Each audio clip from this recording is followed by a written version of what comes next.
focus, determination, passion, stamina, and the will to win. The end result, the Ricmotech Sports Car Series.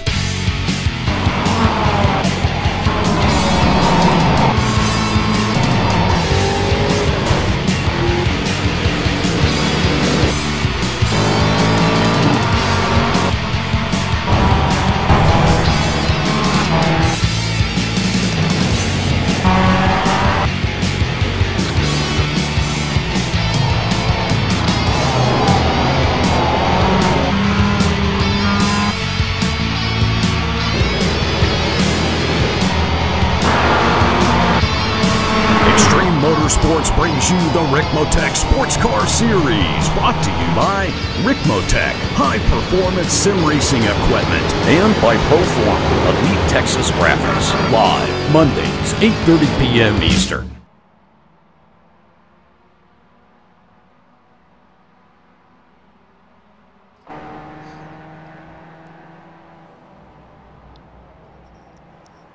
Hello everybody and welcome to Apex Racing TV and welcome to round 2 of the Extreme Motorsports Ricmotech Sports Car Series, brought to you in part by Proforma Texas Elite Graphics. We're here at Sebring International Raceway in the heart of Florida for the second race meeting of the season, and after 90 minutes at Daytona we are ready for a 60-minute race around the famous circuit that will host the 12 Hours of Sebring in just a few weeks' time. Joining me, Adam Bath, in the commentary box for this one is Tyler Vickery. We'll hear from him in just a moment, and we'll see the closing stages of Proforma Elite Texas Graphics qualifying.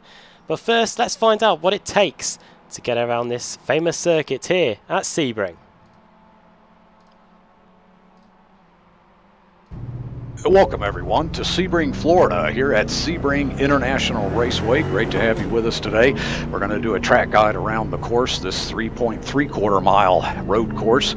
This track was originally built back in the late 1940s, post-war. There was a gentleman that was an aeronautical engineer here at Hendricks Army Airfield, and he decided he wanted to hold a sports car event here, something similar to the 24 Hours of Le Mans.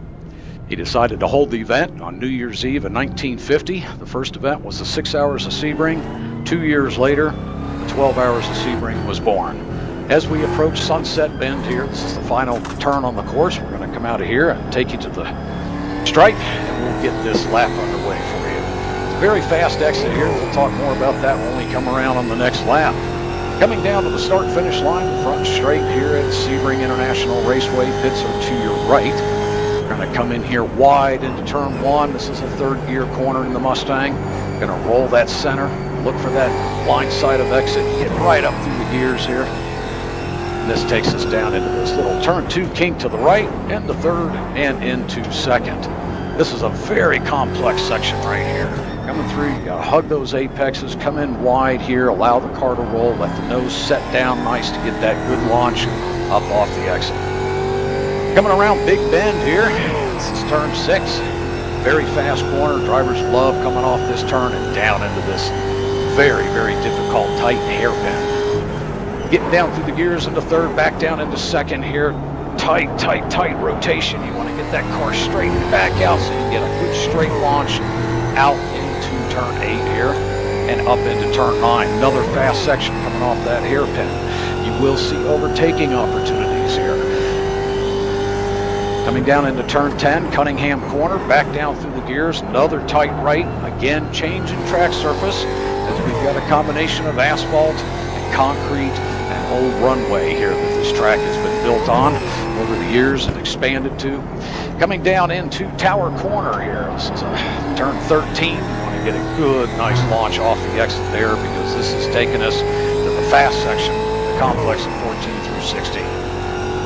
Drivers will be wide open through here. Won't see a whole lot of overtaking opportunity, but you got to be quick, and you'll see why in a moment. Coming into 14, quick right, back to the left, pedal to the floor, lift, trail brake, off the brake, down into almost straight. You want to get a good fast run off this corner because this is where you can get a little bit of draft help and hopefully slipstream the driver in front of you. Heading down to the final corner here, which is turn 17, known as Sunset Bend. As you can see, that sun is glaring late afternoon here right through our windshield. Coming down into the corner, into third gear, wide apex entry. This is a closing radius corner. Let it wrap around, get a good straight launch off, take this thing right to the outside up through gears. Get a good straight speed launch to the start-finish line. There you go. There's your track guide lap from Sebring, Florida, Sebring International Raceway.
And that was a look around the Sebring International Raceway. The qualifying session is just going on at the moment. We're into the closing stages of it. This is the Proforma Elite Texas Graphics qualifying session. The Mazdas are just doing their laps now, and we can take a quick look at how they are doing. We'll run you comprehensively through the grid in just a moment, but it's currently Eric Violet that currently sits on provisional pole. There he is. In second place, it is Jim List. Third is Dave Payton. Fourth, Travis Fenke. And fifth is Jacob Beasley. A few driver and car changes have gone on since Daytona, but here comes Eric Violet now coming into Sunset Bend, one of the potentially key overtaking points on the circuit. As he comes through the final corner, now we'll see if he's able to improve on his lap time. However, this does look like it might just be an outlap for him. He's going to come across the line now and start what could potentially be his final flying lap. Joined this week by Tyler Vickery, who's been here for round one of the Ricmotech Sports Car Series at Daytona 2 weeks ago, and the opening race meeting of the Ricmotech World Challenge last week. And Tyler, we started at Daytona in this series 2 weeks ago. We stay in Florida this time and head to sunny Sebring, where it definitely wasn't sunny at Daytona for the Rolex 24 on Sunday. No. And I'm gonna say this as well for all of the chat. I actually live 45 minutes away from Daytona, and let's just say Sunday morning was, let alone let's just say all day, it was pouring rain at my work. So I was watching it while I was at work because I worked at a car wash, and so I felt bad for a lot of the drivers, but just how unbelievable the conditions were. So, and honestly, I'm crossing my fingers, especially for if you guys are keeping track of the World Endurance or the World Endurance or the IMSA, as I will be there for both of those races, and also the support series for the Continental Tire, as I'll be out there possibly. It hasn't been confirmed yet, but I might be able to help out Fox Sports with getting all of the information running back and forth. So crossing my fingers on that, but I am guaranteed to be out in Sebring during that time. Yeah, we hope you're getting weather as good as we're getting here on the sim. I must say, I'm hoping that's the case, because I really don't want to be trying to run around, and I'm really hoping that I don't have to run around in a very humid climate, let alone having it pour down rain and me freezing. So yeah. Just to give some people some context, if they didn't see the Daytona 24 Hours on the Sunday in particular, I think I got up at about 6 o'clock to watch the second part of it, and a Corvette spun off in the first corner, and then it just started bucketing it down. Yeah, it started out because I watched most of it. I was up Saturday watching most of the race while I was in school while I was at school.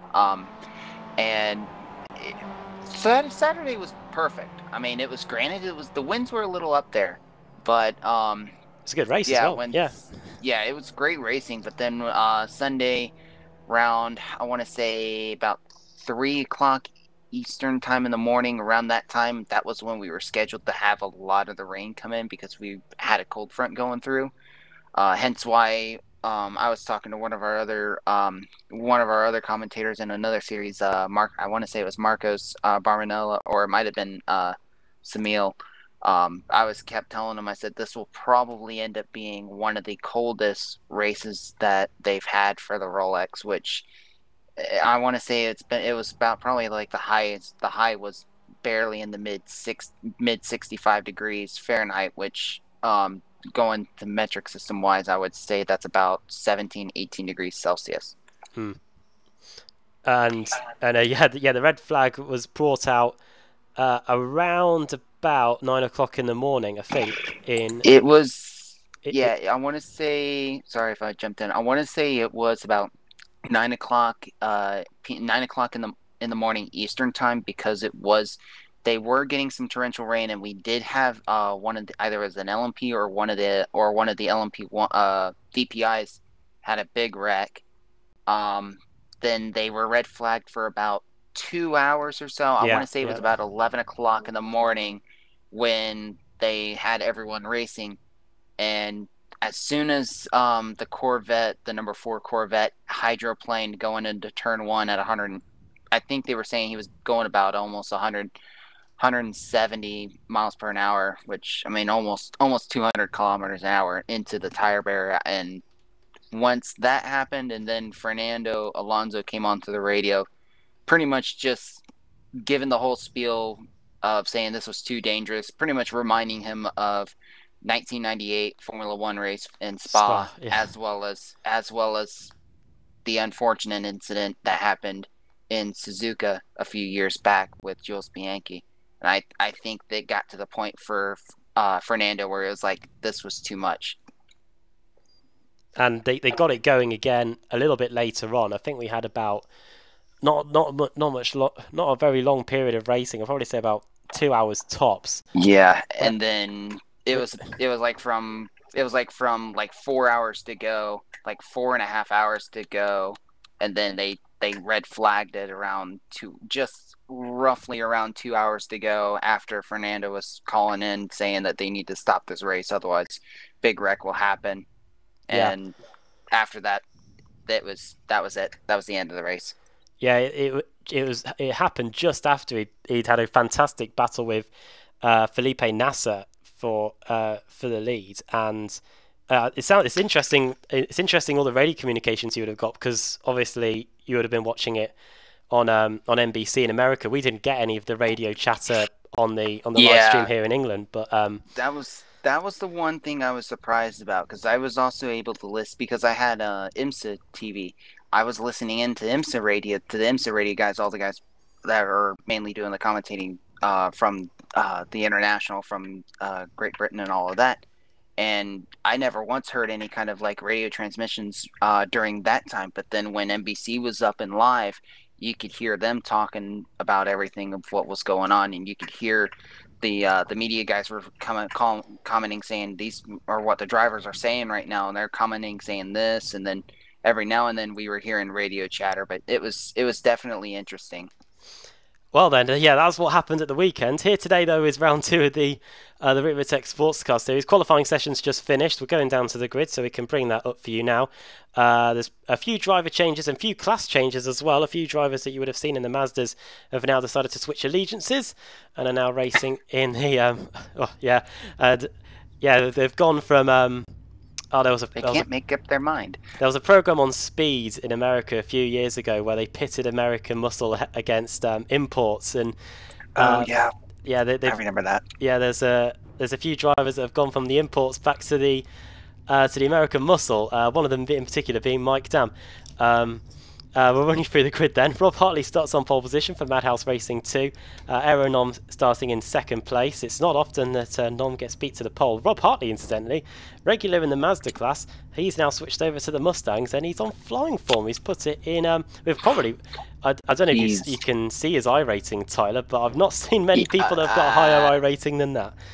Yeah, I've raced with him before in like production card challenge, and there's times I am glad I choose a different class than him, because honestly, if I saw him, I'd be thinking to myself, the only way I can be able to win this race is hope that he crashes or something else happens, and then I can get a huge I rating boost, even though it'll probably even though it'll still even out from the rest depending on the rest of the field. But just looking at the live timing, I mean, 9,700 I rating. That is just ridiculously high. I mean, I can understand seeing 7,000, like with Aeronom being at 6,846, but I mean, good grief. There we go. Aeronom in second for Bushfink Racing, then it's Clint Vigas in third. Kevin Ford, who's won around this circuit a few years ago, he's starting in fourth. Then Tyler Shiflett in fifth. Patty Iannucci starting in sixth. He's one of the other drivers that's moved across from the Mazdas back to the Mustangs. Same with Mike Dam starting in seventh. Russ Ruddick in eighth. Jeff Jacobs ninth. 10th Brandon Whitworth. 11th Leon Wright. Paul Gibson starting in 12th as the field gets underway on the parade lap. Moving on further back, 13th is Raymond Bader Jr., 14th Cameron Bidwell, Mike Monaghan in 15th, 16th Steve Daniel, and then 17th Robert Brist. Then we move into the Mazda MX-5 class for this one.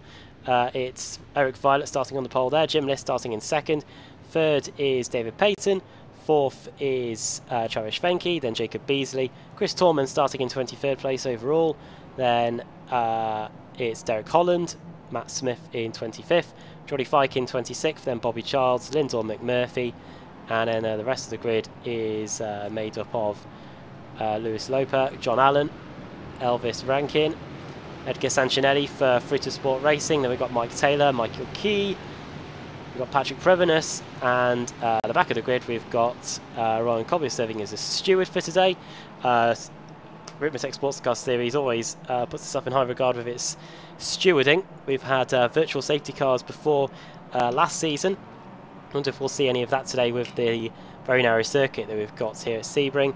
And Blair Deffenbar is, I believe he could be a steward as well, because both of those two have not taken to the track as we're now on the formation. That Rob Hartley, Tyler, leading them round, going into the complex section now. Aeronom in second, Clint Vigas third, Kevin Ford fourth, and Tyler Shiflett fifth. And you keep going down to about Mike Dam. They're all regulars in this series, and I think all 7 or 8 of them have probably got a decent chance of winning this one today. Yeah, especially with how strategy can be a big factor. I mean, especially like how we've seen with Mike Dam, Patty Iannucci, Kevin Ford, I'm going to definitely say that.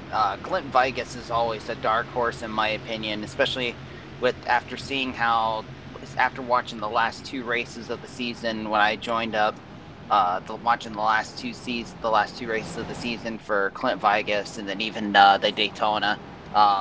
Clint will more than likely, I think, be a dark horse as long as he doesn't make mistakes.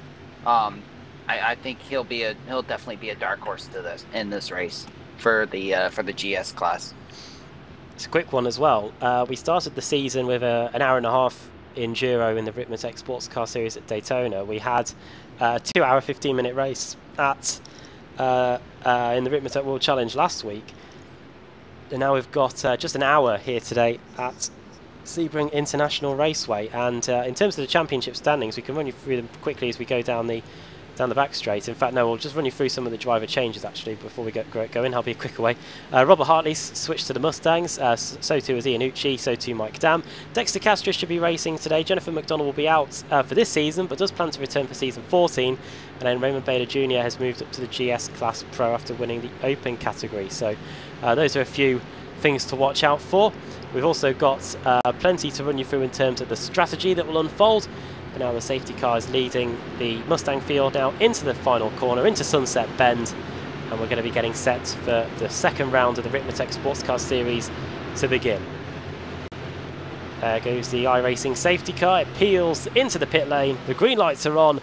And round 2 of the Ricmotech Sports Car Series here at Sebring is underway. Clint Vigas started getting a nice little run on Aeronom heading into turn 1. Every driver giving each other a bit of room. It is still too wide though in most positions going through the first corner. Clint Vigas trying to poke his Mustang up into second place here. Could be getting past Aeronom. Not too often we see Aero getting overtaken. He's usually leading from the front, but it's going to be the Bushfink racing car that's going to get demoted to second place as Clint Vigas makes a very good start. And wonder what the Mustangs, wonder what's going to be happening in the Mazdas, because Tyler, here they come. Oh, and a crash! Oh, Big Rick, that's everyone. That is half the field. Oh, good God. 4 cars make it out of that. Oh my goodness. That's the big one. Full course yellow, 4 course yellow. And the safety, oh my gosh. And the safety car has been deployed then. I'm guessing that's what you've seen on the sim.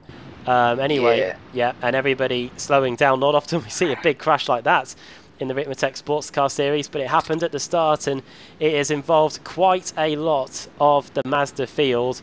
And yeah, safety car has been called out. We'll wait and see. Is it a full safety car?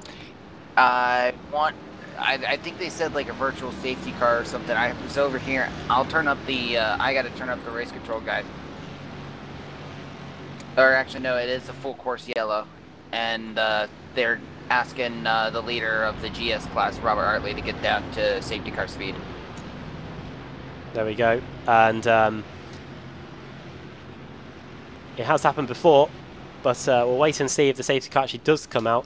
Have had situations before in this series where it's basically the equivalent of a virtual safety car, and that's what. And Rob Hartley is basically just leading them round. But we will wait and see whether they have to bring the iRacing safety car out to clean up what is a bit of a melee down on the front straight, and we will see if we can see what transpired. Hope, here we go. This might give us. Looks like Travis Swanky got squeezed there, and then just the whole melee happened, and it was. Oh my goodness, that's just all of the field that was behind Swanky, and that they just had nowhere to go. Wow. Just wow. There we go. Yeah, cars have had to tow back to the pits. Travis Swanky, Jacob Beasley, Derek Holland, Matt Smith, Bobby Childs, Mike Key, and a couple others. Not too sure if Mike Dams suffered an internet issue, because he's being listed down in 35th place. So the Canadian, who was meant to start quite high up the order in the Ford Mustangs, is nowhere to be seen. I just checking the chat on here on the server, and Mike Dam is not even in the session. He has left the session. Dear. Well, yeah, you can see from the fact that the safety car is still in the pits that we are under virtual safety car here. So Rob Hartley leads them across the line to complete the opening lap. It's Clint Vigas in second, Aeronom third, Kevin Ford fourth, fifth is Tyler Schiffler, sixth is Pasquale Iannucci, seventh is Tyler Schiffler. Then we've got eighth is Pasi Iannucci, then Jeff Jacobs, Leon Wright, Russ Ruddock, and Brandon Whitworth rounding out the top 10. So that is the state of play there after the opening lap.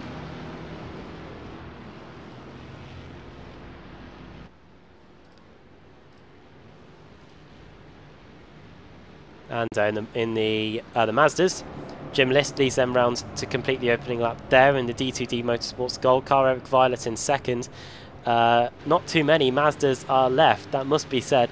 I think I can count 1, 2, 3, 4, 7 or 8 are left, and you can see from the timing tower on the left hand side, many are either out of the race, like Deffenbauer and Cobb, because they're the stewards, and everybody else pretty much in the pits. I mean, that's just right now, from what my live timing's showing is Jim List, and this is just like how it's showing for me. Jim List is running, Eric Violet's still running, Chris Thorman's still running. Then the timing goes a little wonky, but it's showing that Mike Taylor's still running. There's a few names that I have to double check on to see who's still running, but I mean, especially if you only have 7 cars left right now. I mean, that's wow. Just see if we can get a look back from to see how many there are. We can have a look at them going through. 7 right there. Yeah, 1, 2, 3, 4, 5, 6, 7. Yeah, seven Mazdas are still out on the circuit. It will be interesting to see how many can get back out on the circuit after all that, because we have got in the pit lane 1, 2, 3, 4, 5, 6, about a dozen cars or so nearly in the pit lane after all of that going through Tower. Looks like Jim List is giving the Mustang a bit of space, which means we'll probably be getting the Mustang class a bit of space, because we should be getting back to green flag racing in a moment. Yeah, and already one definite retirement now. Michael Keys left the session, and I think he's called it a day after that. Don't blame him. It looks like Kevin Ford then is building up the speed. Yep, we're going green this time by. See if we can try it again. This virtual safety car rule has probably been brought in to help combat what we had in previous seasons, where we had a wreck at the start and some of the Mazdas hadn't crossed the line. They'd be a lap down on everybody, and we'd have to spend the next 10-15 minutes trying to get them all back on the lead lap. So this is a much slicker way of getting things back in order. But here comes Rob Hartley for the final corner. You'll become the leader. And he is going to start accelerating away now. It's a staggered restart. Green flag is back in the air, and we return to racing after about 30 seconds of it at the start here in the Ricmotech Sports Car Series here at Sebring. We got one car coming out of the pits now. That looks like it is Elvis Rankin coming out. Oh, boy. Yeah, this could be interesting. He's got basically the whole Mustang field trying to lap him. Straight away from the green flag. They all make it through into the S's without incident this time. Well, the Mustangs did it impeccably earlier last time. Now we should turn our attention back to the Mazdas, or what is left of them anyway. Jim List leads them into the first corner, followed by Violet. Then it's Chris Tormont, Mike Taylor, John Allen, Edgar Sanchinelli, and then Patrick Previnus as Elvis Rankin is pretty much a lap down, or very almost a lap down, on even his fellow class drivers. Yeah, right now the lifetime Patrick Previnus is with the group, but all of the cars that were involved in that big wreck is now getting ready to come out of the pits. There's only 2 that are still in the pits from what I'm seeing. Yeah, in the pits we've got a big list. We've got Fike, we've got McMurphy, Payton, Schwenke, Beasley, Holland, Smith, Childs and Loper all stationary in there, and it's going to be interesting to see how long they're going to be in there, because they hit a concrete wall basically, Tyler, and compared to if you hit a tyre barrier or something else around this circuit, that doesn't do too much damage, but it's the concrete barrier that does it. And already the incident that took out half of the Mazda field is being investigated, and it is the 16 of Travis Schwenke and the 64 of I believe that was David Patton, who's in the 64 car. That was where it started, wasn't it? And I wondered there might be some ramifications from that. We'll have to wait and see, but nonetheless, it's Rob Hartley leading them into the final corner to complete the first lap of green flag racing here at Sebring. Glenn Vigus isn't really giving him much room to breathe here as we come across the line. Holding on board with the Mare Motorsports 2 car. First lap under green flag conditions, a 2:21.0 from Vigus. For the first corner we go, and obviously this circuit, as mentioned in the track guide, former air base, and the back straight and the front straight in particular, Tyler, very, very bumpy indeed. But as you can see here, different road surfaces basically around the whole circuit. Yeah, definitely, and that's just because of how much of the improvements and everything that the Sebring International Raceway owners have done with it since over the years. Ever since they've took it over, they wanted to keep the preservation of the airfield, especially just to keep the historical factor of it, as well as trying to make it where it's more as well as when building the racetrack, making it worth the challenge for these cars as well, which I have to admit they've done a really impressive job with. So how much of the circuit is still pretty much the original surface that's been used for at least a few decades? Well, I know both of the straightaways are very rare.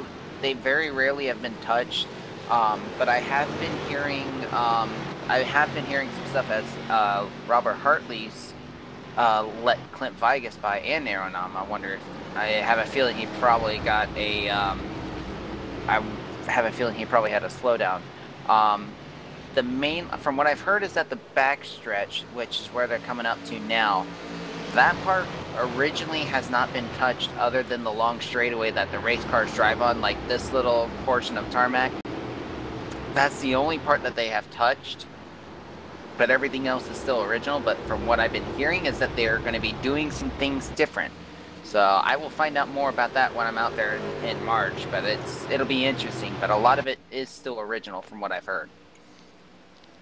It's pretty remarkable. And yeah, Rob Hartley is down to third place now. It was through that complex of corners midway around the lap where the Madhouse Racing 2 car lost the lead to Clint Vigas and Aeronom.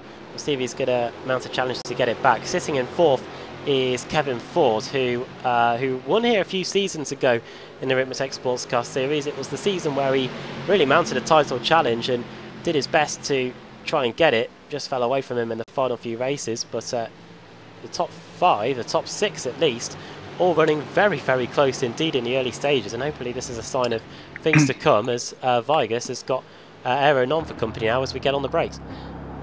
Yeah, and an update on the incident. Race Control has reviewed it, and there will be action post race. So we'll probably update you in 2 weeks' time during the week 3 race that they have, because we won't know until after post race, and we'll try to find out what exactly the penalty is going to be. Yeah, I don't know whether we'll be having too much in the way of interviews after this one then, if the drivers are all getting sent to the drivers' briefing room after this one. Well, at least the Mazdas will anyway. Very close in the top 6 in the Mustangs, but it usually always is the case in the Mazdas, but here it's just a class of 2 here. It is Jim Liss leading Eric Violet after the opening 2 laps, and with the depleted field you can sort of expect it, but yeah, these two are very close as things stand. Yeah, and right now it just seems like these two, especially, I mean, the other 3 of Chris Dorman, Mike Taylor, and John D. Allen, they're still in there fighting for third. But I mean, strategy-wise, it'll be real interesting to see what happens strategy-wise, because anything can happen. Ooh, as looks like Edgar Sancinelli went a little wide there.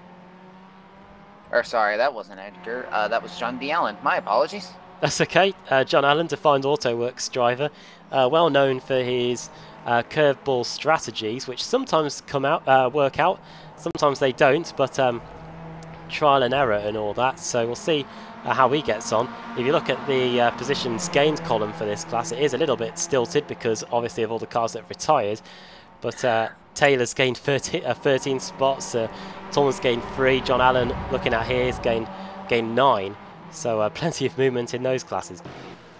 Yeah, I think all of them are very happy right now that that big one happened, because these are going to be a lot of extra points for them, for the Mazdas that are still out there. Here's the lead group again, but there is still a titanic duel going on here. This is the best of the rest, really. It's Brandon Whitworth, Jeff Jacobs, Cameron Bidwell and Paul Gibson all fighting away here going through the first corner. Leon Wright leading them around, and you can see a marauding number of Ford Mustangs right behind him as we go through the second corner and into the quick S-bends. There is a lapped Mazda that they're going to have to deal with in a moment. I believe that it's either Derek Holland or Luis Loper coming out of the pits after the incident, finally getting enough repairs where he can be able to get some laps in. Yeah, a number of these cars are now starting to come back out onto the track. Some of them have been in the pits for the best part of 13, 14, 15 minutes.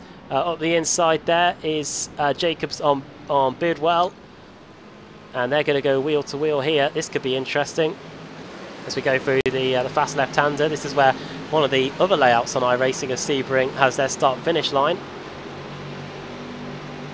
Now hard on the brakes. Up the inside goes Jacobs. Bidwell has not really got anything much in response, but we'll see if Raymond Bader can fancy his chances of getting involved. Going towards Tower Bend now. You'll be able to see the tower on the left-hand side on the top. There it is. But Jacobs not able to find... Bidwell not able to find a way back past Jacobs. But Jacobs misses the apex by quite a bit there and allows Bidwell the opportunity to come back at him. Yeah, it's a really big mistake there. But I mean, he does have the left-hander advantage, but he's going to lose it here. Bidwell's on the inside line for now. As long as he stays side by side, he should be able to get the inside line heading towards the long backstretch. Oh, maybe not. Fantastic battle this. Close. This is great racing, and we could see Gibson. Is he going to decide to make it 3 wide going into the Sunset Bend? I think he's just going to slot in to get a toe, but there is a gap in the middle. But the Ford Mustang gets on the brakes down the straight, and that's going to allow Raymond Bader a potential opportunity going into Sunset Bend. Bidwell way on the high side there. I think that's going to give Jeff Jacobs the opportunity to get him on the inside. Onto the front stretch they go again. And what a fantastic duel this is as we come across the line. It's Bidwell, then Jacobs. Or is it going to be Bidwell, then Gibson? Because Gibson's going to fly around the outside. You can definitely carry some speed out there. And it looks like the Paul Gibson, number 31, is going to move into 10th position. Indeed he does. So Jeff Jacobs, within the space of 2 straights, goes from leading this group around the battle for 9th in class all the way down to 11th. Yeah, it's really unfortunate there, and Jacobs just struggling right now, but still plenty of time. Still got over 40 minutes of the race to go still, so a lot of opportunities. Meanwhile, back at the front again, Clint Weiger still hasn't been able to distance himself from Aero Nom. This is a good opportunity to bring you what the strategy is going to look like for these guys today. In the Mustang drivers will need to take 7.2 gallons of fuel at the pit stop, and some drivers may only take 2 tyres. I'm guessing, well, from memory from last season, Tyler, is if you take 4 tyres, you're going to be sat in the pit box for a slightly longer bit of time, because it probably takes the same amount of time to fill the car and change 2 tyres, and then slightly longer to change the other 2. So it's going to be up to whether they want to spend that extra time getting the extra grip, or they want that track position.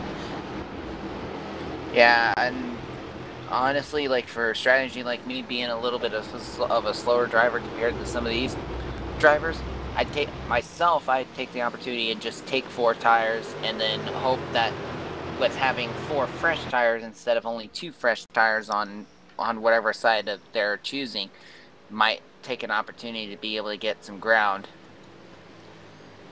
Definitely, and you'd hope that you'll be able to keep or hold on to the tyres, or the advantage that you've got because of taking the 2 tyres will keep you in good stead for the rest of the race before the guys that take the 4 get to you, as some of the Ford Mustangs run exceptionally wide on the exit of the final corner. Back to this battle again. This is now, they've kind of split up a little bit.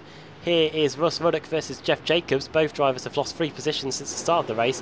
Looks like Jacobs has just been demoted another spot. He was in about 8th place or 9th place a lap ago. Now he's down to 12th, and could be about to get even worse for him, as Raymond Bader in the Everest Quality Racing number 00, he now fancies his chances of getting past the wounded Jacobs as well. Yeah, and I'd be curious to see what happened with Jacobs, because it doesn't seem to have any kind of severe damage or anything. So I wonder if it's just setup is not. Yeah, it looks like setup is just not liking Jeff Jacobs, because just watching that suspension, it seems like it's fighting with the car right now. Going down through the Big Bend now and towards the hairpin. This is where that viral video happens of that Corvette that just went straight on and went onto the public highway. Yeah, that was... I remember that video. That definitely Yeah, let's just say the news peoples were kind of surprised and when they heard about that. Didn't he try to get back into the circuit afterwards, and the people at the gates were just totally confused of how he got out there? Yeah, it was kind of a funny scenario that ended up happening. It was just no one expected it to happen, and the hilarious thing is where that turn is at.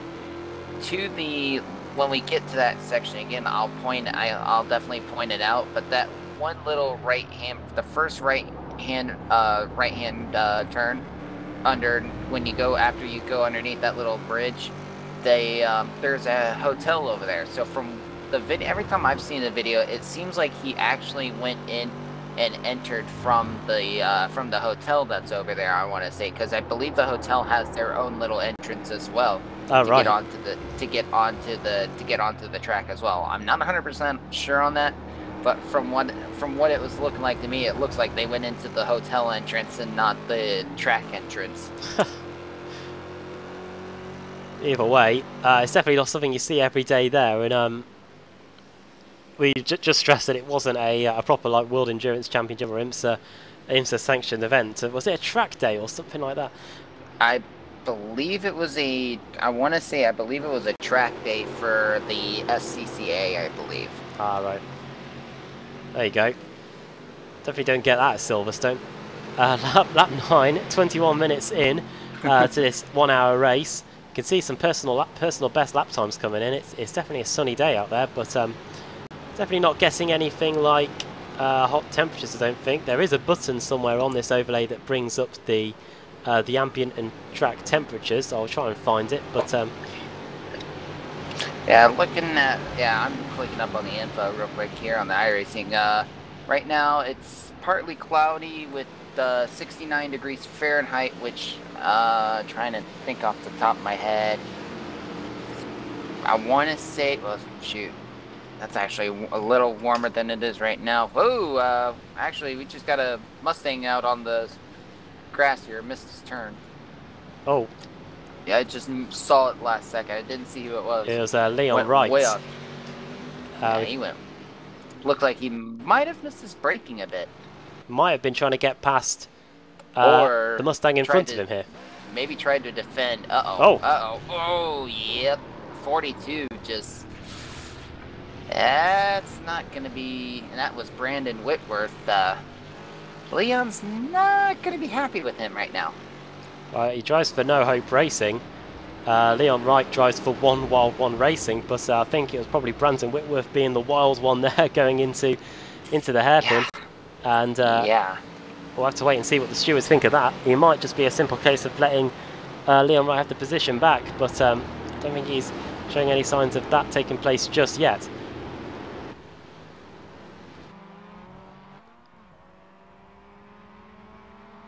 Meanwhile, in the Fords, sorry, in the Mazdas, it's Jim List that's now extended his lead just a little bit to about 1 second over Eric Weiler in second, and then it's Mike Taylor still in third. He's got half a second advantage over Chris Torman in fourth, and then it's John Allen, Edgar Sancinelli, and Patrick Prevenis. So that is the state of play there in the Mazdas, where we've got a few more cars back out on the circuit, but you can see from the intervals, many of them are still quite a few laps down. And to give an update on the weather, since it's partly cloudy, 69 degrees Fahrenheit, which would be 20.5 degrees Celsius. Track temp currently is at 98 degrees Fahrenheit, which is 36.6 degrees Celsius for the metric, for you guys out in the metric system. So track's definitely a lot warmer than normal, but a lot cooler air temperature. So that'll really give these engines a good way to be able to burn a little bit hotter and possibly be able to get a little bit more fuel. As I'm surprised that Mazda was completely stopped there. I think I just wanted to get out of the way. I think it was Jacob Beasley that did it. He slowed down so much that our event viewer on the overlay had said he crashed. Speaking of 35 degrees, I think a bit further south of Florida, a bit further south of America entirely, the Formula E series was racing on the streets of Santiago on on Saturday. I think the air temperature there was higher than 35 degrees Celsius. It was it was Oh wow. It was exceptionally hot there. I think it might have been over 100 Yeah. Fahrenheit. Yeah, I wouldn't be surprised. I mean, shoot, that's gonna be really pushing it for those drivers. My goodness. It was pushing it for the circuit as well. Jean-Eric Vergne was very critical afterwards. The track was breaking up in some parts. Oh wow. Around the circuit, it was that hot. I think Sebastian Buemi may have come a cropper as a result of it. From what I saw of it on Saturday, anyway. No such issues here, even though the surface, as you were mentioning earlier, is quite old. It still seems to be maintaining itself pretty well here as the front six go into the final corner again. No sign of movement there, but looks like Leon Wright and Brandon Whitworth may have just been making things all right in the end, with Wright now back into 7th. Yeah, and listening into race control, it was race control asking him to slow up to let him by. So that was race control letting Brandon know that that was a wrong, that he needed to lift off and let Leon take the position back. And we've already got Jeff Jacobs, Russ Ruddick, and Michael Honnigan all in the pits. There we go. So pit stops underway. We'll see what kind of stops these guys taking, and hopefully we'll have just enough time to squeeze in one of our ad breaks before we probably get the majority of the Mustangs in. We'll see if we can get close in on these guys and see if they're taking tyres. You can see they're changing left sides. They get dropped down off the jacks. Are they going to go for the 4 tyres? Just imagine the virtual pit crew running around to the other side. No, one of them is. One does, though. That would be Michael Mahonigan, I want to say. In the Booligan racing car. Now we're going to see how much that cost him. It doesn't cost him too much because, of course, you're changing... Only 5 seconds. Yeah, you're changing tyres and putting fuel in. It's just those extra 5 seconds to change the other 2 tyres that costs you the time. And Mike Monaghan gets back on his way again. But he has lost a bit of ground now to Jeff Jacobs. A good 6 seconds or so, I think. I honestly think he should be able to catch up, get that back, especially as the race goes on, because at least then he'll have a little bit less wear compared on the right sides compared to the other 2. Right then, before these guys come into the pits, we're going to take a quick commercial break and see what the sponsor at Pro Forma Elite Texas Graphics have to say, and we'll be back for the pit stops here at the Ricmotech Sports Car Series at Sebring International Raceway.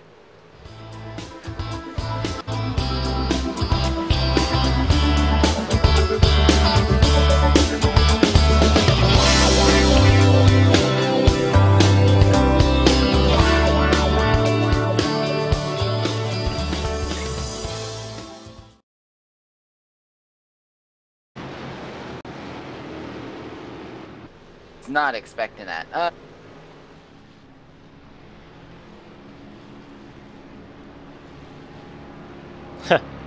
Here we go. Back at Sebring, and the cars are coming into the pit lane now to get the majority of the Mustangs are coming in anyway to get their fuel and tyres. We'll see how many of them do so to take the 4 anyway. Let's get the pit lane camera up.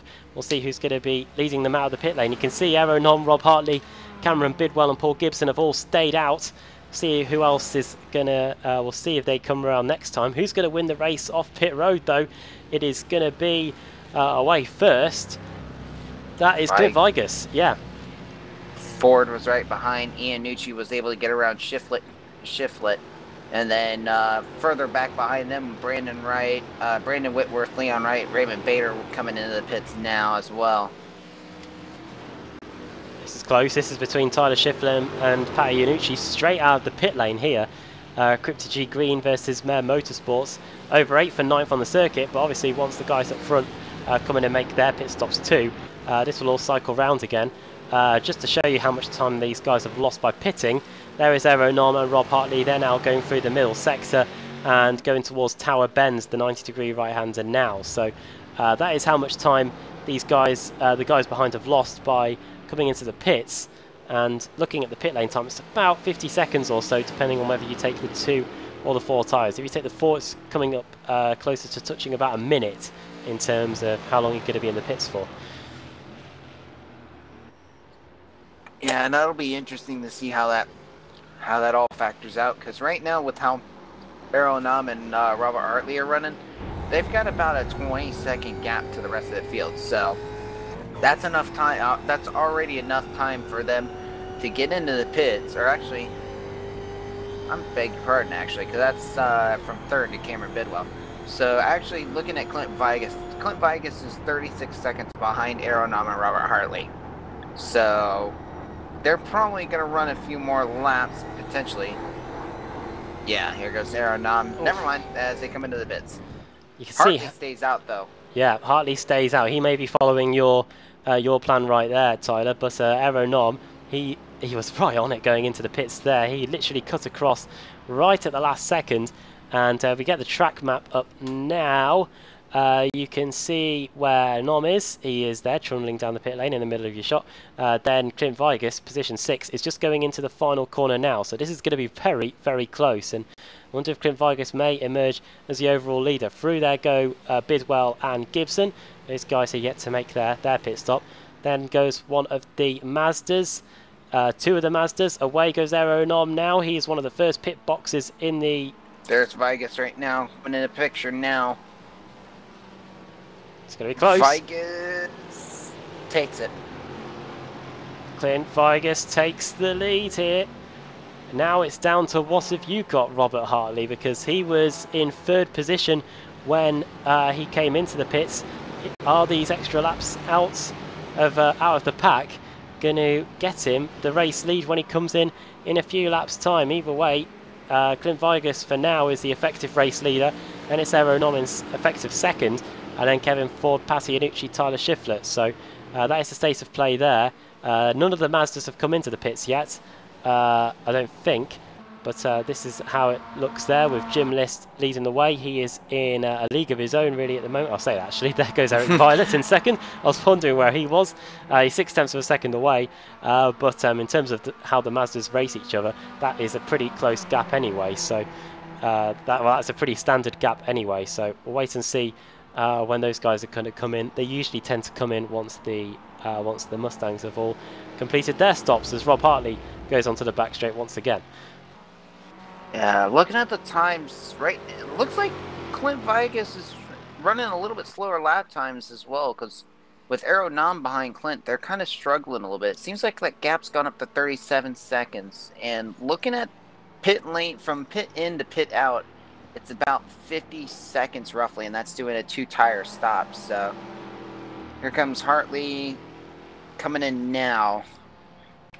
It's going to be close on if Hartley's able to beat out Vigas and Nam. We saw how close it was with Nam coming out. Well, there it is on the map for you. We've simplified it a bit. There is Hartley, and number 4 is Clint Vigas. So here they go. Into the pit box goes Hartley. Bidwell and Gibson have joined him, and Vigas going through the final corner now. Aeronam and Kevin Ford are pretty close to each other, I think. Look at this. This is a fantastic three-car duel. And Hartley is still sitting in the pits. I think Hartley's taken 4 tires. Either that or he was too fast entering. And here he's... No, I think it was 22 second pit stop. I think Hartley took 4 tires. Dude, you're right. Yeah, 20. This is going to get interesting. Well, now we had this in the World GT Championship earlier on tonight on the iRacing Esports Network, where one driver took 4 tyres in one of their pit stop, and they literally tore their way through the field. Obviously, they were in Porsche 911 big GT cars compared to the Ford Mustangs here, but really excited to see what those 2 tyres will give for Robert Hartley. He's 3.7 seconds off the lead now. Sorry, make that 4.1 seconds off the lead. So but the gap is got closing. Yeah, looking at it though, but the gap is closing, especially with having those 4 fresh tires instead of 2 fresh tires. So it's gonna be fun. It's gonna be fun to keep an eye on him now. He's already put in a purple sector 2 on his outlap. Jeez, that's a state of play for him there. Meanwhile, Aeronam, I think he knows what could be coming, and he's wasting no time straight away. He's already launching an attack on Aeronam for the race lead here, going towards Tower Bend. Clint Vigas. Yeah, Glenn Vigus textbook defending there, moving over to the inside and back onto the racing line, going into Tower. Aeronom's going to have to think strategically here because he's got Kevin Ford, who is very quick around this track right behind him, and he's got Clint Vigus, who is a very experienced Ford Mustang driver as well, directly in front of him. So the Air Motorsports 2 car is going to be very tough to pass, and don't rule out Iannucci in the Quick green car closing in on this front trio if they start squabbling too. So getting onto the back straight, and I think we're going to have some good old Mustang slipstreaming here, as all of a sudden it's Kevin Ford that's starting to put the pressure on. Yeah, and I'm keeping an eye on Robert Hartley. Hartley's going to be is right alongside with Shiflett pretty soon. I wouldn't be surprised if Hartley starts making a quick pass on Shiflett to make an opportunity to catch up to these other four up here. Looks like you can tell that these Mustangs have had a bit of bumper to bumper contact here. Aeronom's rear end definitely looks a bit out of kilter. Same to the rear end of Clint Vigus. Not that it's going to do too much to disturb them aerodynamically. As into the first corner we go. Very different lines getting taken here. I wonder if Clint Vigus may just be about to be set up going through the first corner. No, he's literally putting the car on the white line, but I think he's just moved back across to the right at the worst possible moment. Up the inside goes Aeronom, but Vigus powers around the outside. They're going to be too wide going into the left-hander, but Aeronom gets the move done. But Vigus doing the inside. Yeah. Nope. Vigus tries to get the cut back on the exit, but it looks like he may have been bolted. And now here comes Kevin Ford on the outside to try and take second place away from Vigus. Free wide nearly. He forced Kevin to check up there because there was no way Vigus was going to make it. Oh, what a fantastic battle we've just had there. Aeronom takes the lead. Guess who's right up in this mix now? Fifth in line. Yeah, it's Rob Hartley, isn't it? He did a purple sector 5 as well on that last lap. And he was and he was running behind Tyler Shiflett the entire time too. Yeah. It's remarkable, isn't it? Fantastic battle this is, and you've got a feeling it's going to go right to the wire. It all depends about what Aeronom can now do now that he's hit the front. He has been notorious in recent seasons for leading from the front and disappearing off into the sunset. He won pretty much the whole of, I think he literally won every single race last season that he competed in. And the gap's up to 7 tenths of a second. It looks potentially ominous here. It all depends on what Rob Hartley can do with the 4 fresh tyres. He might be able to get past all 3 of these guys in front of him. Yeah, I wouldn't be surprised if Rob starts using the draft to get around Iannucci real quick, because already Aeronom's up to 9 tenths of a second gap. So Rob Hartley's got to get moving now. Just looking, you can see at the bottom that we have one of the Mazda MX-5s that's come into the pits. That is Mike Taylor. Patrick Prevenis has also come in as well. The 2 leaders in the Ford in the Mazda MX-5 class, the ST class, we probably should call it, because that's what the organisers call it anyway. Jim Liss leads Eric Violet. Those 2 have still not come into the pit lane as of yet, but you can see from what we're looking at here, Rob Hartley is definitely trying to get past Pat Iannucci, and so too Kevin Ford is trying to get past Clint Vigus. Got a fantastic scrap going on here for second on back as Aeronom opens his lead up to a second. Here comes Iannucci. Oh, jeez. Well, that's not going to help Hartley at all. Got Mazdas to deal with as well. There's a little tap. Oh, there's a little tap. Oh, good save by Iannucci, though. Here comes Tyler Shiflett. And all of a sudden, the man that took 4 tyres is about to be passed by another driver that took 2. And it could potentially hurt him even more here as we get on the brakes going into the hairpin at turn 6. Hartley goes in, and he's able to make sure that Tyler Shiflett stays at bay for now. But that all came from Hartley looking at the inside in the part of the circuit where you really don't see too many overtakes go before the long back straight, and that's hurt him a little bit. Now the gap is about the best part of 6 or 7 tenths of a second. Yeah, and just looking at the comparisons right now for Hartley and Nom's already put almost 4-second gap on him, as Jim Liss and Eric Weiler, the 2 leaders of the ST class, are now in the pits. yeah, the top two in class, not really getting trouble by anybody else really, just because they've all been taken out in wrecks. Here they go. They are. There's very little to separate them in terms of pit stalls. Violet was in his pit a little bit later than Jim List. You can see they're both getting left side tyres changed. They get dropped off the jacks. Are they going to change right sides as well? Indeed they do. Both of them getting the right side tyres changed as well. Off the jack goes Jim List, off the jack goes Eric Violet, and there was literally nothing to separate them coming into the pits, and there's going to be nothing to separate them heading back out as Chris Torman takes over the lead, but he's yet to make his stop in that class.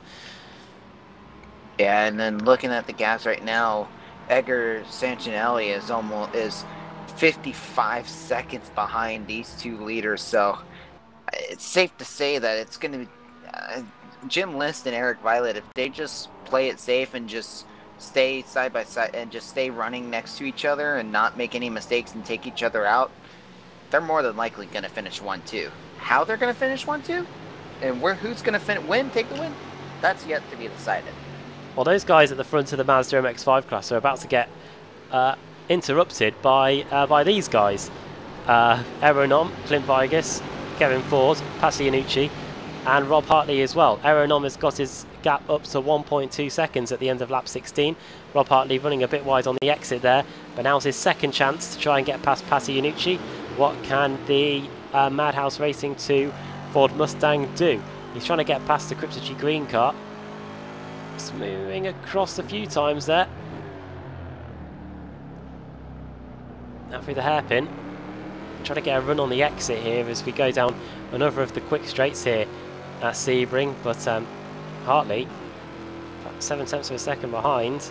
Sorry, 3/10 of a second behind Iannucci, but now they're coming into the traffic, and this could help or potentially hinder Rob Hartley as he closes well under braking and very nearly slams straight into the back of Pasi Iannucci. Oh my goodness, that was a little close.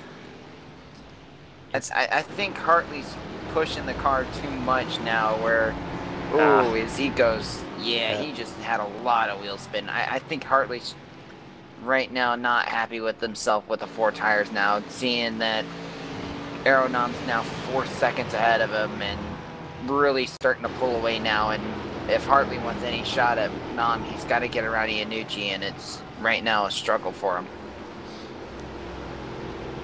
It's always the issue, isn't it? He was trying to, if he obviously had the track position, he'd be golden right now, but he had to try and get past these guys, and Pasi Iannucci's almost serving the Vitaly Petrov, serving as the Vitaly Petrov car, really, isn't it, from the F1 race in Abu Dhabi, where Fernando Alonso was just stuck behind him for the whole race and ended up losing the championship as a result. Obviously, not the magnitude of that here. This is only round 2 of the season.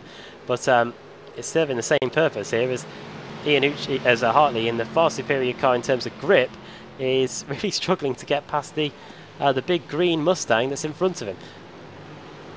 As Hartley's running a little bit tighter line, I think that'd give him an opportunity, but it's nothing.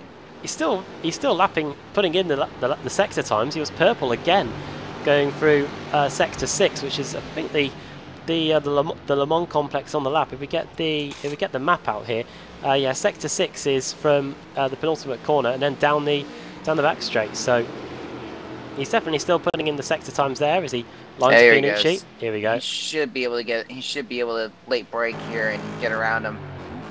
Oh yeah, easily. Yeah, done before we even get to the corner. Up to 4th then goes Rob Hartley. Next up on his list is Kevin Ford. We'll see what his sector times are like for the rest of the race, as we've got just over 15 minutes to go here in round 2 of the Ricmotech Sports Car Series. Pretty enthralling, or interesting race, we should say. It's definitely keeping us on our toes, and this 44 minutes has absolutely flown by so far. And especially in the first 10 minutes was well, shoot, let alone the first 5 minutes got us on our feet immediately. Definitely there, virtual safety car deployed after a monumental wreck at the start of the race in the ST class and the Mazda class. Has forced many of what could have been potential race winners in likes of Travis Schwenke and John Allen, all out of it. They're many laps down, and it basically means we've got about 4 or 5 cars that can now potentially challenge for the win. But that being said, it's very much Jim List and Eric Violet that are in a class of 1 at the moment, and here they are, Violet and Jim List going into the final corner. You can see from the timing tower on the left hand side just how open, how spread apart this class is now. We've got List and Violet, then it's a 29-second gap back to Chris Torman in 3rd, and then you've got Mike Taylor after that as Jim List puts in a fastest lap of the class, a 2:27.3. Oh, that was, yeah, Eric Violet had to check up there, and when he saw Jim start to get sideways, that was very scary to say the least. That would have woken him up. Definitely would have woken me up. It's coming up to 2:30 in the morning here in the UK.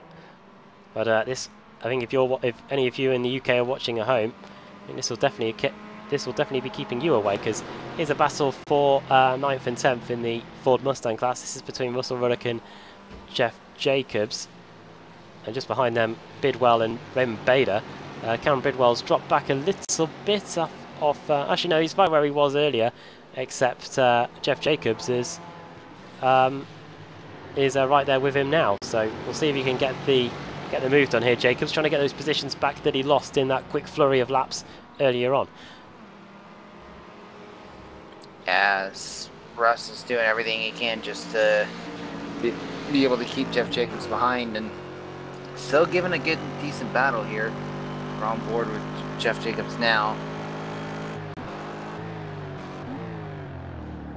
Just taking it very cautiously as Cameron Bidwell's closed in on Jacobs there, so battle really going to start intensifying soon for Jeff Jacobs as he's trying to figure out a way to get around Russ Ruddock, but Cameron Bidwell is right behind Jeff Jacobs now, so that's gonna make it twice the intensity for Jeff Jacobs now. Fantastic battle everywhere you look in the Ford Mustangs. Clint Vigas has apparently gone off the circuit somewhere, so we'll see if this is anything major for the Mare Motorsports 2 car. It might just be dipping a wheel or two into the grass on the exit of the first corner, what we're seeing here. Through the first corner he goes, and yeah, he goes for a little bit of grass trick in there. As Hartley's still struggling to be able to make any opportunity, as he has a lot bigger gap on Kevin Ford compared to earlier. He was right behind Kevin Ford, and now it's almost a 0.7 of a second gap now. So really struggling for Robert Hartley now. Put in a personal best first sector on that lap, on this current lap now as he comes across the line, but sooner or later those purple sectors are going to become personal bests, and then those personal bests are just going to become nothing really as those 4 tyres, the advantage of the 4 tyres starts to rub off. It's like those drivers in the NASCAR races that take the tyres on a late race green white checkered. It's good for those initial laps that you need them. But then after that, it's just going to become exactly the same as everybody else. And Rob Hartley now, he's 0.3 of a second away from Kevin Ford. Maybe now might be his chance to spring an attack on the Ford Mustang veteran here as we go towards the hairpin. Yeah, it's coming up to the leaders of the Mazda cars now, so that's really going to be interesting. And I'm checking on the chat as well, and Bobby Childs was saying on there that Jim List and Eric Violet are actually teammates for D2D Motorsports. Indeed, yeah. There you go. Those are the 2 leaders in the Mazdas getting out of the way of the Ford Mustangs. In fact, they're pretty much down to a stop, aren't they? Yeah. Oh, that was close. Yeah, it almost looks as if these 2 are just more, especially after that big wreck, figuring that they've got the best opportunity now as they're 33 seconds ahead of Chris Thorman. So it almost looks as if they're just going to run around, get laps, and try to maximize the amount of points they can get for the team.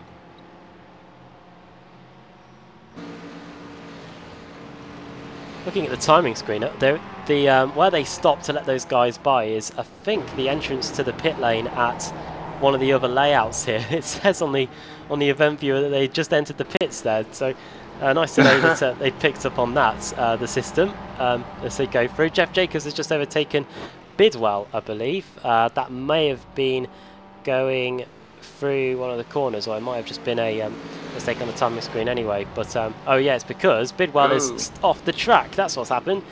Let's see if we can move back and find out how that has happened. Here we go. This is going into Tower Bend. So it's going to turn in. Bidwell puts the power down and spins it. And into the wall he goes, into the Armco barrier as well, so a bit of damage to the front of his car. Alex Simpson always used to say that if you hit the Mustang head first into one of those walls, it may just be a matter of time before the whole thing blows up. So we'll have to wait and see if Cameron Bidwell's days in this race are numbered. Look at the damage that it's done to the front of that car. That might even be a meatball flag for Cameron Bidwell. He's dropped right to the back end of the class, and we'll see if the man from Indiana is having to go back home again to Indiana, coming through the final corner as he heads into the pits. Yeah, Cameron Bidwell just really struggling there. It's looking back on this big battle now. Oh my word! Oh, Vigus, he's all over the place. Look out! Struggling Vigus to put. Almost makes a big mistake. Hartley's taking advantage of it now, as well as Pat Iannucci. Oh, well, Hartley moved across then on Iannucci. Vigus was just desperately trying to put the power down, but all he was getting was just an ear full of spinning tyres, and Vigus drops down to 5th place as a result. Obviously this is music to Aaron Nom's ears. He is 6 seconds up the road, and it shows you how quick he gets up there once he hits the front. It's something similar. I saw Marc Marquez doing a MotoGP race at Assen a few years ago. He was battling away with Lorenzo for many laps, and then with about 10 laps to go he just turned it on like that and he was away. And that's what Aaron Nom's done here today with 9 minutes to go. He's absolutely flew away from the rest of these guys who are now squabbling over the remaining 2 podium positions. Yeah, and Hartley's probably still frustrated with himself over the... If he was able to get around these drivers a lot quicker, he might have had an opportunity to chase down Aaron Nom, but I think with how this ended up finishing out right now, with all of the fighting became, so it'll be interesting to see how long it takes. Wait and see if he can lap any quicker. Here comes Hartley around the outside of Kevin Ford now. They're going to go wheel to wheel down the front straight. Who's going to have the speed? It's obviously going to be, for now, Kevin Ford, because he got the better exit out of the final corner. Can hardly get anything done into the first corner. He's going to look at the inside. He's going to dive into it. He's going to have the inside run a little bit more. Ford goes a little wide. Hartley's going to have the inside line, and he'll take it easily. Oh! Jeez. That was close. Almost felt for certain that was going to be a crash between Ford and Iannucci then, who saw a gap and very nearly went for it.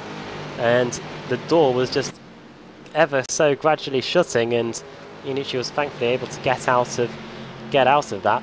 That might even be worth a look back. Actually, I would go back if I can find the rewind button on the live timing, but no, that definitely is not it. But yeah. Anyway.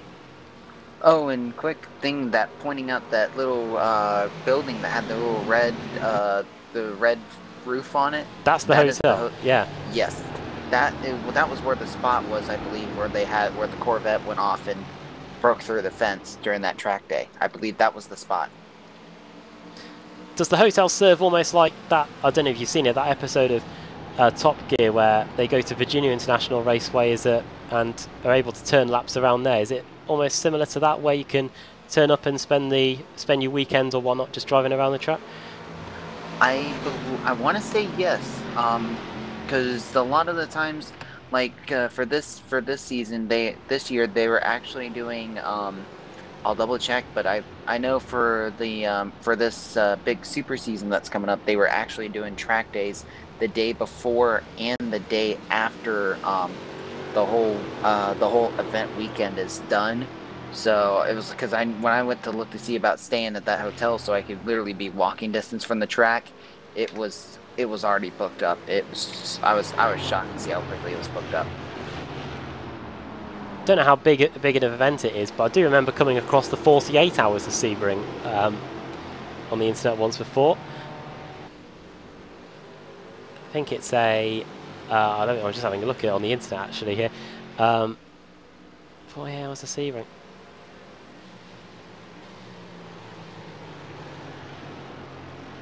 It's not open to the public actually, it's a PCA thing, whatever that is, family members and volunteers. I think I've heard of it. I'm gonna look it up real quick. It's on. Don't know whether it's the cars racing for 48 hours straight, but yeah, interesting. I saw the name and thought, whoa, what are they doing there? But probably know more about it than me anyway.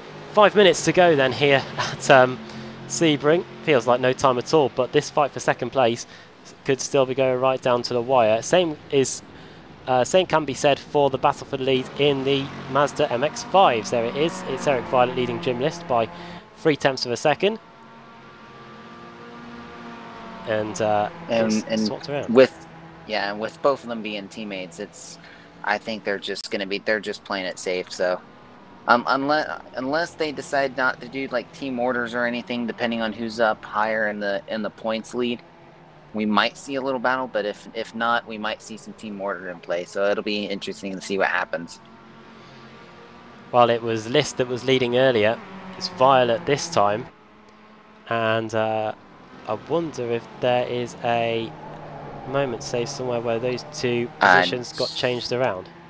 And Travis Schwenke beat me to it because I was just on the page, and for that 48 hours of Sebring, it is an all Porsche series. It's run by the Porsche, like what Travis Schwenke had on there. Let me pop up the chat. Yeah, the Porsche Club of America hosts that race.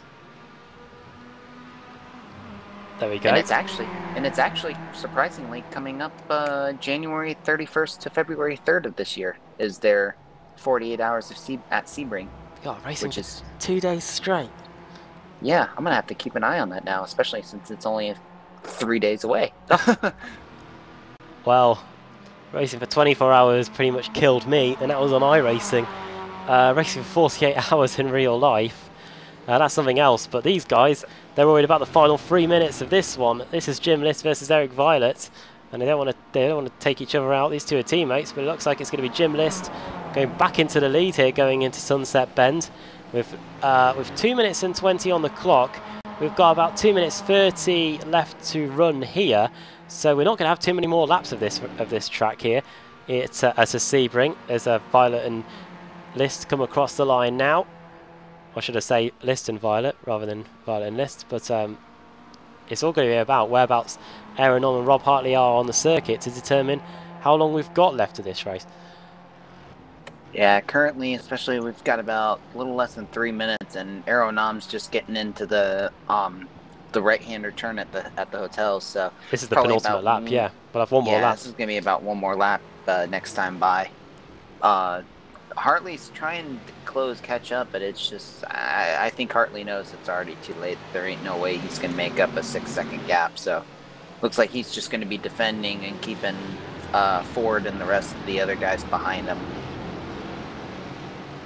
Aaron On won the opening race of the season at Daytona. Leon Wright finished second, and Mike Dam finished in third. Second and third are definitely going to be different here, but it's looking set to be the same winner. As always, we've been doing the Ricmotech Sports Car Series here on Apex Racing TV since the beginning of 2017, but I'm sure since the beginning of 2018 at least.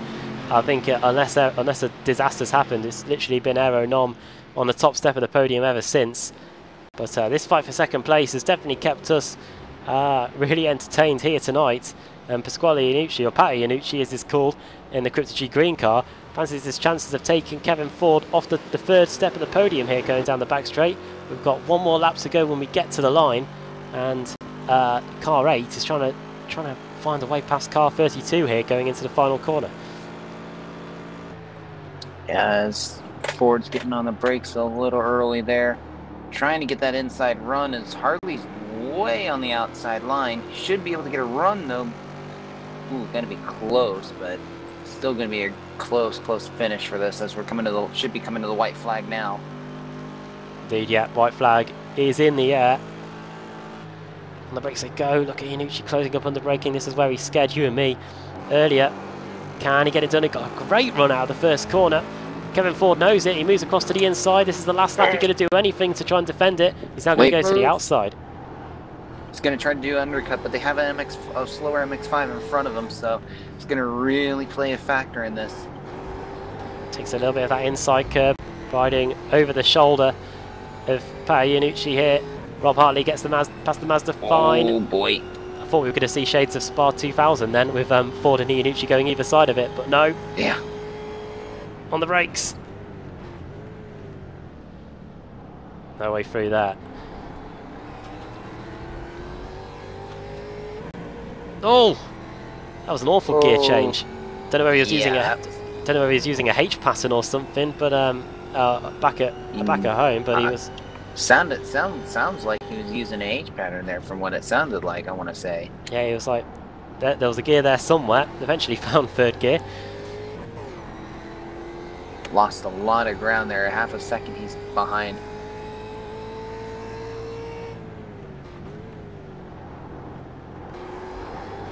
There you go. I believe Aeronam's already on the backstretch for already. He's just about to go through the final part of the chicane. There he goes past the man from Indiana, Cameron Bidwell, who has got back out onto the circuit again. He didn't have to be in the pit lane for too long to save his meatball flag, but even then the car still looks like it's walking wounded here. But one man who isn't, and you can see he's streaked ahead of the rest, and he's coming into the final corner now. He's going to lap another Mazda for good measure. And what a performance it's been from him. He won at Daytona a week ago. He's going to win here tonight at Sebring as well. He's conquered all of Florida. He's going to come out of the final corner and take the checkered flag. Aeronom wins again in the Ricmotech Sports Car Series, round 2 at Sebring International Raceway. Hartley's going to pull out and finish in second. Kevin Ford in third. Pat Iannucci in fourth. Schiffler 5th. Viger 6th. Here those guys come through the final corner. I believe Eric Violet and Jim List are somewhere on their final lap. Here they are. They're on the back straight. As the rest of the... And it looks like it's going to be List drafting back past Violet there, going into the final corner. Up the inside. Thinks about it. Close, but looks like List will get the win and Violet will take second place out of that. Big points for them. Well, maybe not. Here. Yeah, no. Looked like Violet lifted off a little just to give Jim List the win there. Says about a tenth of a second in it between those two there. And yeah, you're saying big points, especially since the likes of, we'll get into the retirements in a bit, but the likes of Jordy Fike and Travis Schwenke and likewise David Payton and John Allen all. And I want to say it was about pretty much half of the field was involved in that huge wreck, and out of the cars that were involved in that, a lot of them were overall leading the points in the ST classes. So it was just very big when that happened. So it definitely was a big difference for this race, especially for Jim List and Eric Violet. That it's going to be a lot of points that they can take advantage of now and have an opportunity to get a little bit more confidence booster for going into the next race. This man, he's high on confidence, that is for sure. Aeronom 78 does it again here at Sebring, and I think we still have a few cars circulating out there. We've got Robert Brist here. He's on his way to the final corner in his RFC Racing Ford Mustang. 2 positions gained for him, in fact, but he hasn't really been in the thick of it.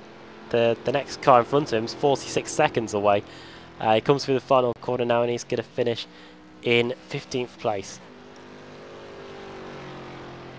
And that is it in terms of the finishers. So we can cut away and bring you how the whole field finished here in round 2 of the Ricmotech Sports Car Series here at Sebring. Aeronom wins then, 6.6 seconds ahead of Rob Hartley in the end. Hartley, of course, driving his way through the field after the pit stops were completed on those 4 fresh tyres. Kevin Ford finishing in 3rd, just half a second ahead of Pat Iannucci in the end. Tyler Schiffler in 5th. 6th his teammate Clint Vigas. Then 7th Leon Wright. 8th is Brandon Whitworth. Then 9th for Flying Tortoise Motorsports Russell Ruddock. Jeff Jacobs in 10th. Paul Gibson in 11th.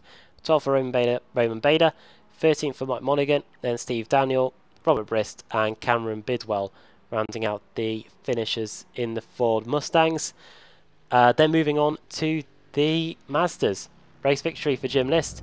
2nd for Eric Violet. And in fact, we can get the SD up for you now here. There it is.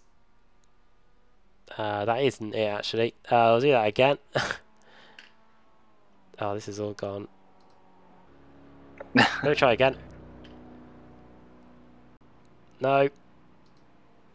Not cooperating on you now? Oh boy. It was. Then I decided to be too clever, and I've made a right mess of it. Hang on.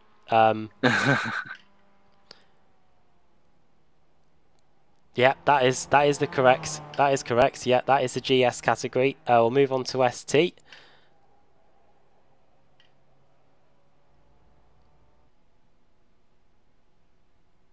I think that's right. But ignore Rob Hartley at the top.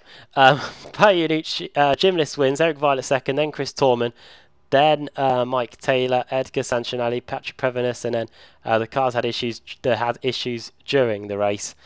John Allen, Elvis Rankin, Lewis Loper, Lyndall McMurphy, Matthew Smith, Jacob Beasley, Derek Holland, Jordy Fike, Mike Taylor, and Travis Schwenke all getting involved, and a few others will be having to speak to the stewards afterwards. Yeah, but that'll be interesting to see what happens with what the pending results are, and that could be a big deal breaker for either for David Patton or Travis Schwenke, depending on who they point the finger at. Don't know if there could be some way in a form of potential punishment for next week at or in 2 weeks' time, when the series heads to its next race meeting, which I'll get up in a second, or not. But we'll have to wait and see. We may speak to one of the drivers that was involved in it. It all depends on if anyone's in the interview room. Just getting the schedule up, actually, just so we can see where we're heading to in a few weeks. We're back on February the 4th, in fact, which is next Monday, next week, when the series heads to Sonoma, California, for the Coca-Cola 60 rather than the Coca-Cola 600, which takes place at Charlotte. Incidentally, I think that the NASCAR Cup Series are returning to the full layout of Sonoma this season for the first time. For the first time since the late 90s, I think. So, yeah, that is going to be interesting to see the whole of NASCAR Cup cars going back through the carousel. Back then, I think the Sonoma circuit had quite a lot of grass on it. It's completely unrecognisable now. A lot of sand has been replaced by. So we've got that to look forward to. We've got a few drivers that are queuing up to talk to us as well. And one in particular is our race winner, Aero Nom. So we will get him up now for a quick word, and he joins us now. Aero, well done on another victory here today at Sebring. It started off pretty interesting for you. You were 2nd, maybe even 3rd at one point, but then once the pit stops were out of the way, you were able to get your way to the front and never looked back from there. Yeah, I have to say this is a very tough race. I think I have fever and didn't sleep last night, so the race was super hard.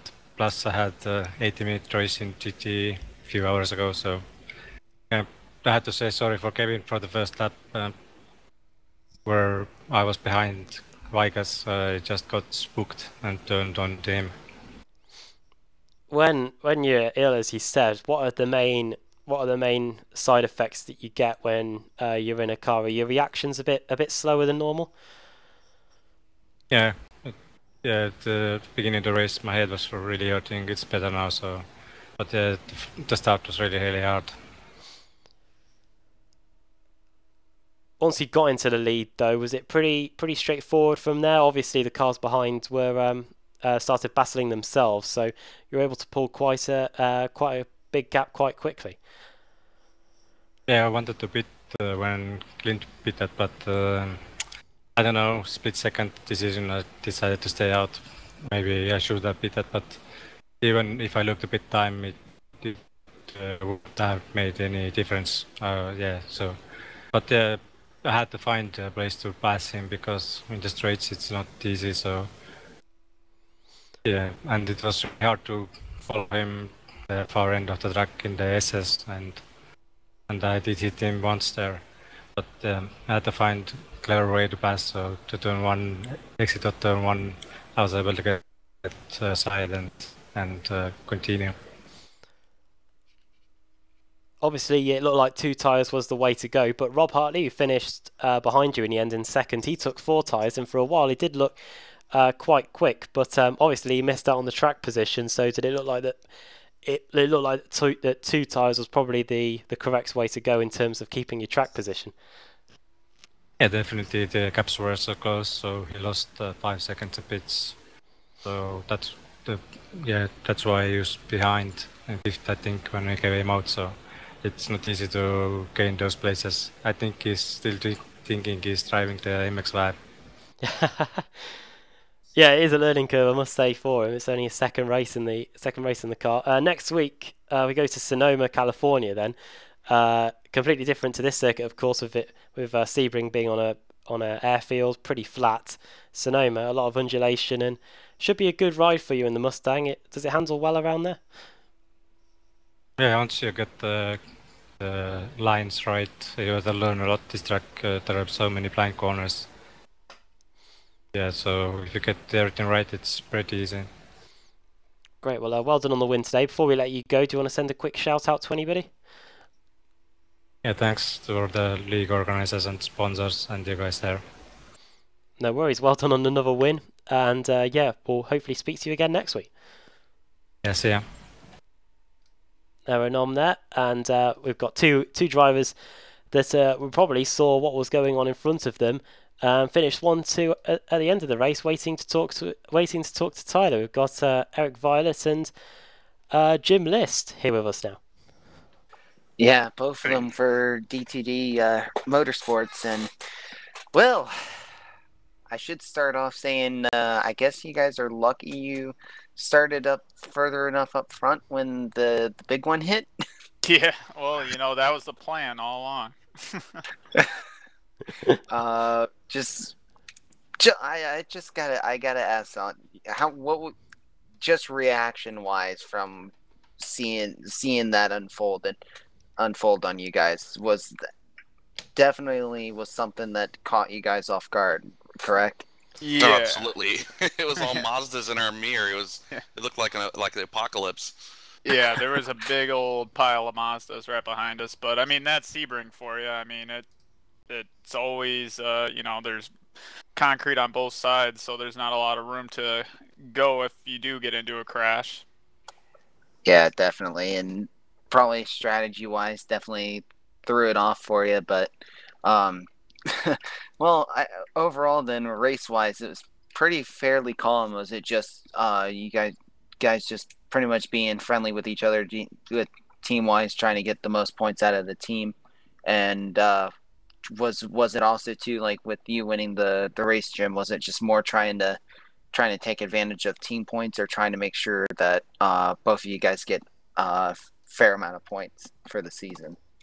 Yeah, in Daytona I ran out of fuel, so Eric was kind enough to relinquish first for me at the end there, but I feel like we were running the same pace, and me and him kind of came over team chat, and we're both talking to each other like, hey, let's not ruin a good thing here. We both have really good standings no matter what happens, since our main competitors ended up being involved in that wreck. So yeah, we were just both kind of taking it easy there at the end, but at the beginning we were kind of pushing because we didn't know who was damaged and who wasn't, and John Allen was still left out there, so I know he's the guru of doing those weird fuel stints, so yeah. Me and him were kind of pushing it, but keeping it definitely cordial between both of us. Yeah, that was definitely interesting. And I mean, just probably the reactions between both me and Adam when the wreck happened. That was just, that's the one time I think to myself, I'd hate to see that happen in real life, because just to think about all of those teams just seeing, I mean, that almost felt like Macau 2 years ago now. It almost felt like Macau GT3 race all over again from how big that wreck was. Yeah, I mean, it really does, put a bummer on the day, because everybody does spend hours and hours practicing and preparing for each race, and you see all those hours go to waste. So I do feel for everybody out there, but let me tell you, I'm also glad that we weren't involved. Yeah, because that would have been an interesting. I mean, granted, it was kind of interesting, especially when we had 7 cars left, but after mainly 7 cars not critically damaged. But that would have been interesting to see. It would have been even scarier seeing if it was all of the cars in front. But great racing overall. Glad you guys were able to make it out of it and get the best advantage you guys can over Travis Schwenke and a few other the very quick guys after that really unfortunate luck. I feel like we'll be able to take the fight to Travis later in the season, because me and Eric have both been up there a couple of times. I think Daytona was just, both of us, was not a really great outing. I think we finished 5th and 6th, and I think Eric finished 4th and I finished 6th, but I know that us in practice were a lot faster than that. So, we'll see how the later on goes. I feel like we could definitely, beat Travis square, but we'll see how the rest of the season goes. Yes, definitely. And with Sonoma coming up in 2 weeks' time after the World Challenge, what's your expectations on Sonoma, on tackling Sonoma for you guys? Finish 1, 2, 3 with Bobby with us. Fair enough with that. Yeah. Unfortunately, Bobby didn't get the good draft in the qualifying, and qualified or started in the middle of the pack somewhere and got caught up in that mess. Yeah, that was really unfortunate for Bobby there when that happened. That was, I mean, it was a lot of the drivers in the back had nowhere to go when that happened. So, alrighty, well. You guys got any kind of sponsors or shout outs you guys want to give out real quick? I just want to say thank you to you guys so much for putting on a great broadcast every single weekend, and I want to thank Ricmotech and all the other sponsors for making this series happen. And I also want to thank all the admins for putting in a lot of behind the scenes work that a lot of people don't get to see. And I just wanted to give a little shout out to our IMSA team, which me and Eric both ran the 24 hours, and Bobby and a few other guys who are in the series, and we ended up finishing 4th in the top split for Friday night, so we're pretty happy about that. Excellent job on that. I wish I had an opportunity to be able to run that, but wasn't able to. I had other commitments going on, and especially with college, it kind of made that a little difficult. But congratulations on that as well. Hey, thanks. And no, you guys are always trying to wrap up, and thanks for doing these late in the evening. No worries. We'd also like to thank Proforma Elite Texas Graphics for coming on board this season. And then we have a couple charities. Project Yellow Light, you can see it on Jim's car, as well as Team Maddie. You can check it out on GoFundMe.com. Awesome. Well, congrats again, guys, on the race win, on the 1-2, I should say. Thank you. Wish you guys luck next week, especially if you guys are running the World Challenge. Yep, we'll be there. Yeah, gonna be interesting. Hopefully, I'll just say this now. Hopefully, we don't have the same scenario as what happened with the MX-5. So, but congrats again on the race win, and can't wait to see you guys next week. Thanks for having us, guys. No problem.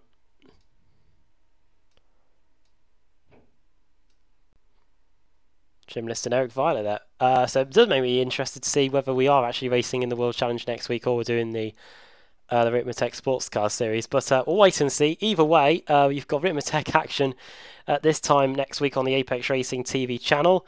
If it's the World Challenge, it'll be underway just after midnight GMT. If it's the Ricmotech Sports Car Series, it will be underway just after 1 o'clock. But well, thanks to Tyler for joining me in the commentary box for this one. Very exciting evening's worth of action in the Ricmotech Sports Car Series. The time absolutely flew by. And yeah, anything you want to say before you go, Tyler? I'm gonna have to watch the replay just to watch that big wreck again. That was, I think that's safe to say that's gonna be one of the biggest moments for Ricmotech for the sports car series for this season. I think it's safe to say that a lot of drivers was not expecting that to happen. So I don't think we'll see another big wreck like that again. I'm knocking on wood, but I mean overall it was great racing through all of the field, and especially with how the MX-5s were able to overcome a lot of stuff after the big wrecks. So it was interesting to say the least, but I can't wait for next week. Yeah, really looking forward to it. Yeah, I wonder what the stewards will be saying about that one. A caution itself is few and far between in the Ricmotech Sports Car Series, but a wreck like that, yeah, you don't see that too often. Yeah, so thanks to Tyler for joining me, and we'll be back this time next week for more Ricmotech action here on Apex Racing TV. Bye for now.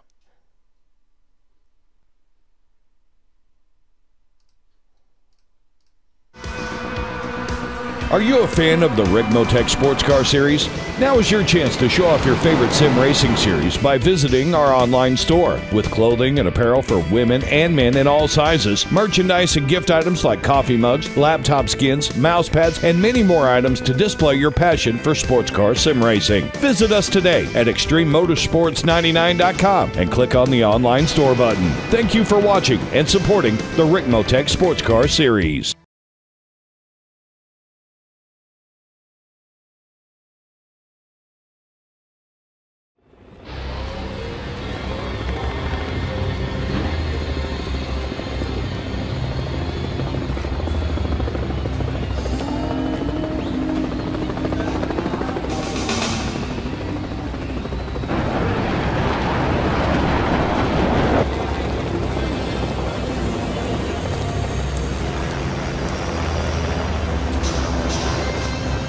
Focus, determination, passion, stamina, and the will to win. The end result, the Ricmotech Sports Car Series.